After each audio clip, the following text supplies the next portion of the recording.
In section 14.1, I will define the quantity momentum, which we'll use later this unit in several applications. Momentum is a quantity that is conserved, just like energy was, for systems given certain conditions. Here's the equation that defines what momentum is. In this equation, m is going to represent mass, and usually we're going to use the unit of kilogram for mass. Velocity is represented by v, and it is usually measured in meters per second.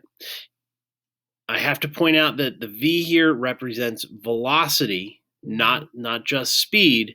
It's the velocity, and so it has direction. That's what the little arrow over top of the v represents. And we've chosen to represent momentum with a lowercase letter p, and the units for momentum will follow from the units that you use for mass and for velocity.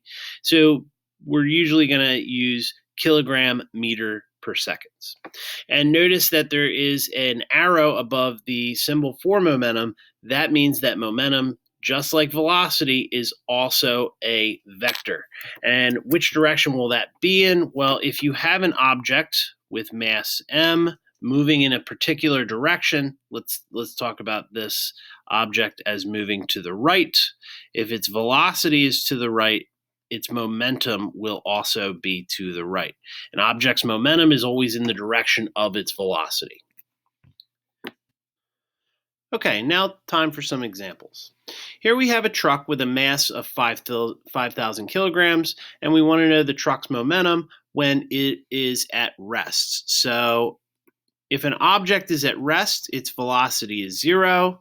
If you put velocity into the equation, momentum is mass times velocity, well, then you'll get a momentum of 0. Objects that are at rest have 0 momentum. Well, what's its momentum if it is moving to the right with a speed of 20 meters per second? So here we're going to use the equation for momentum, mass times velocity. I'll put 5,000 kilograms in for the mass, and we will put in 20 meters per second for the velocity. When you multiply those two together, we end up getting 100,000, and the units would be kilograms times meters per second. The units for momentum will always follow from the units from mass and velocity. And in part C, we're again going to calculate the momentum with mass times velocity. The mass is still 5,000 kilograms. But now the velocity is described as left with a speed of 25 meters per second. When we multiply these two together, we end up getting 125,000, and then again the units will be kilogram meters per second. Notice that when an object is moving faster, like in part C, compared to part B, it will have a greater magnitude of momentum.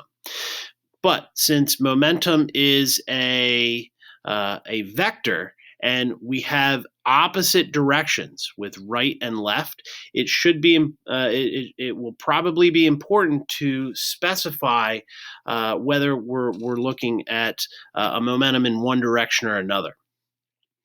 So if I define the right as the positive direction, that would mean that the momentum in part B, where the truck was moving to the right, should be listed as a positive number because the velocity was positive. And if it is moving to the left, that would make the velocity negative and therefore the momentum negative. So it's really only important to pay attention to positive and negative signs when you have a difference in direction, and you'll see that again in the next example. In this example, we have a car with a mass of 1,000 kilograms traveling at 10 meters per second to the right when it collides head-on with a 2,000 kilogram truck that's traveling 8 meters per second to the left. In part A, we want to find the momentum of the car. So to calculate momentum, we use the equation P for momentum is mass times velocity v. And we can substitute in the values for the mass and velocity. The mass of the car is 1,000 kilograms. The velocity of the car is 10 meters per second. And so the momentum will have a magnitude of 10,000 kilogram meters per second. It's really important here because we have two different directions, and momentum and velocity are both vector quantities, and so the direction for those quantities are going to matter.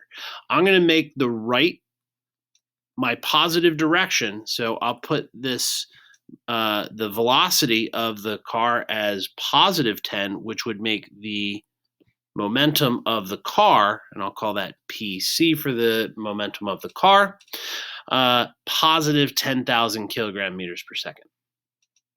Okay, now in part B, we want to calculate the momentum of the truck. Again, we'll be using P equals mv. And again, we have to pay attention to the direction because momentum and velocity are both vector quantities. We'll put in the mass of the truck, which is listed as 2,000 kilograms. And we'll put in the velocity of the truck as 8 meters per second, and it's to the left, which is what we will define as our negative direction. When we multiply these together, we'll get the momentum of the truck as negative. The negative indicates that the momentum of the truck is to the left. 16,000 kilogram meters per second. And I'll call this PT for the momentum of the truck. In part C, we are to find the momentum of the car-truck system.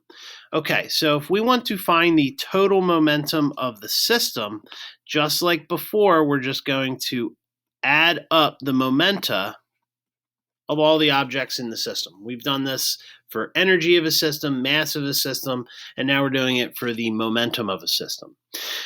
But we have to pay attention. Momentum is a vector quantity. So when we add this up, we're going to pay attention to the direction, and we're going to be able to infer that from the signs. And we've been very careful with our signs so far. So I'll add in the momentum of the car. That's 10,000, positive 10,000. And then I'll add in the momentum of the truck, which is negative 16,000. And when you add those two together, we can find the momentum of the system. That's going to be negative 6,000. The units we were using were kilogram meters per second. And notice that the total momentum of the system is to the left. So we're gonna pay attention to that for part D, because in part D, when the cars collide together, they stick to each other, they lock. And if they lock, they're going to be moving as one single object. And we're going to find in the next section that the momentum of a system, as long as there's no forces acting on the system as a whole, the momentum stays the same. And so the momentum being negative, indicating the momentum is to the left, that is going to tell us that after the cars collide and stick together, their momentum is to the left, and so the two cars have to be moving together towards the left.